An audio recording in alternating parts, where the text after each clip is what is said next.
ابن عم درع جنب راس مالي خلوا اموال البنوك وصرفتها يا هلا العليا مزبت الدوالي يا مزعلت الرجال ومرضيتها يا مزعلت الرجال ومرضيتها يا سلاطين المجالس يا الزحالي يا منزهة الخصوم وموجعتها يا هل بيوت مثل شم الجبال ما يعرف الخوف من يجا تحتها يا هل جيش من زوي مثل الهلال يا هل خيل ما تحول مرشحتها يا هلا العليا مزبت التوالي يا مزعلت الرجال ومرضيتها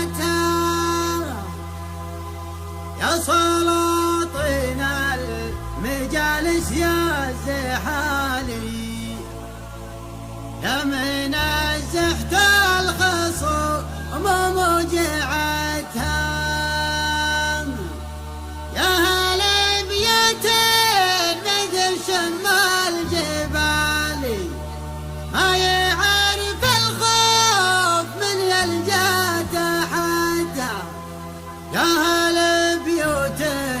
مثل شم الجبال ما يعرف الخوف من يلجا تحتها ما يعرف الخوف من يلجا تحتها لو تربت العصر نسنس الشمالي والهبوب تسوق صدري نسنستها تنسب غدرتي وفق عقالي والبيوت الشردة كرر منتجتها انقدوني يا مناعل الرجال كاني ما جبت البيوت اللي صفتها كاني ما جبت البيوت اللي صفتها ادلي عقد الماسي في رقبة الغزالي فالهنوف اللي تحط في رقبتها في حفل شيخ رقع روس المعالي المعالي نازل في عاليتها ربع بالذراع وبالريالي ما حسب وش نقصها مزايدتها الحموة والشجاعة في النزال كل ابوها كف بحمود كسبتها كل ابوها كف بحمود كسبتها والكرم طبع لهم من اول وتالي كم سمين كفها بس قصبتها يا سلايل من يفكون التوالي يوم سرد الخيل في نجر همتها ابن عم درع جنب راس مالي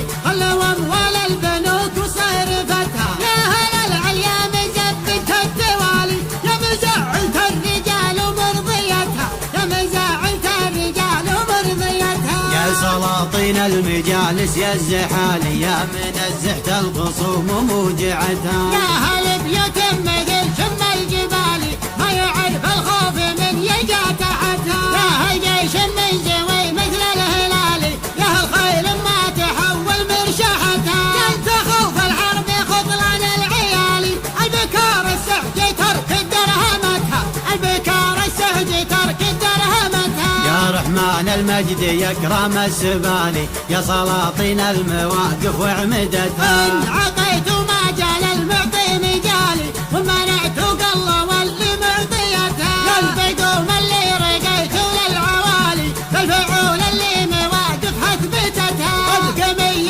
كل مصهر بالجزالي للدر روس النشامه شوشتها كن مالك الشعر ندم حالي كن كف ماش كف طاولتها كن كف ماشي كف طاولتها قمي كل مصهر بالجزالي ندر روس النشامة شوشتها كني مالف الشعر ندم حالي كني كف ماشي كف طاولتها كني مالف الشعر